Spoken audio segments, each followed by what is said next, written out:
नमस्कार दोस्तों, मैं हूं हिमालय सिंह और आप देख रहे हैं भोजपुरी पब्लिक न्यूज़। और आज हम बात करेंगे भोजपुरी के superstar power star Pawan Singh की फिल्म हम हेरा ही प्यार के एक बहुत ही बड़े अपडेट के बारे में, जिस फिल्म में स्टार कास्ट में है काजल राघवानी, पावर स्टार पवन सिंह की जोड़ी देखने को मिलेगी और एक साउथ की एक्ट्रेस नजर आएंगी।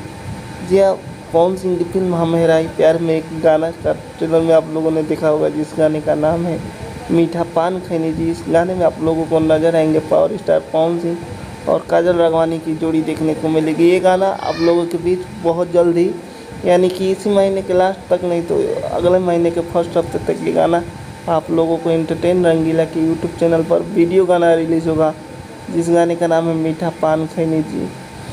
तो आप लोगों को इस गाने का न्यूज़ कैसा लगा कमेंट करके बताइए।